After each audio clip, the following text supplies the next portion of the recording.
নমস্কার বন্ধুরা, আমি অমৃতা লাইফস্টাইল ব্লগে সবাইকে আবারও স্বাগত। আজকে শুভ ষষ্ঠী, সারাদিন মন্দিরে যেতে পারিনি, এই জন্য কোনো ভিডিও আপনাদের সাথে শেয়ার করতে পারিনি। এখন ছেলে ঘুম থেকে উঠলো, তাকে নিয়ে যাচ্ছি একটু আমরা মন্দিরে। মা অলরেডি তাকে নিয়ে চলে গিয়েছে। আমরা এই বাসার থেকে আমার এই ছোটো বোনকে নিয়ে বেরোচ্ছি। যেটুকুই মন্দিরে থাকবো বা আমাদের প্রতিমা কেমন হলো, কি হচ্ছে, সবই আপনাদের সাথে শেয়ার করবো, তো দেখতে থাকুন। আমরা একটুখানি নিয়ে ভিডিওটা তো করতে পারি, একটুখানি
আমাদেরকে তাকান একটু।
খেলানো যাবে না, একটু হলানো যাবে না, খেলা করতে হবে কেন গেল সবাই রে।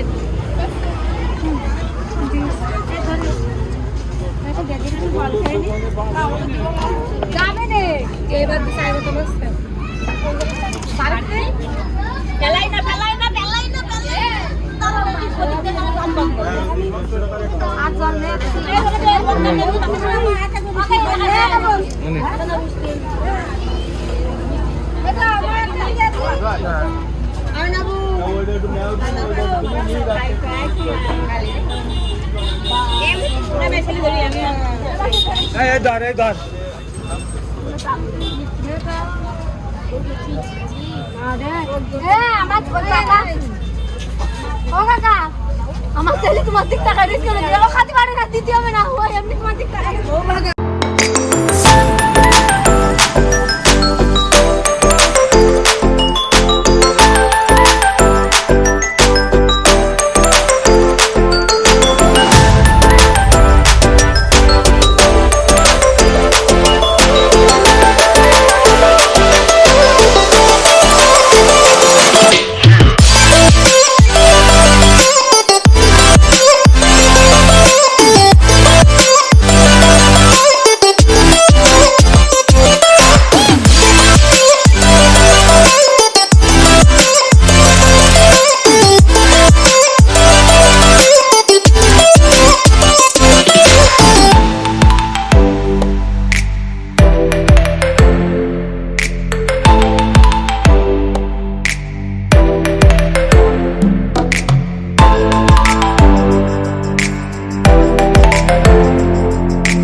সকাল বন্ধুরা।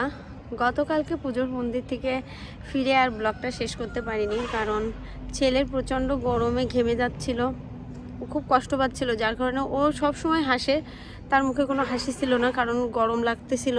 সবাই ভাবছিল কি ওর ঘুম পাচ্ছে, কিন্তু আমি তো জানি ওর ঘুম পাচ্ছে না, সমস্যা ওর ছিল গরম লাগতেছিল।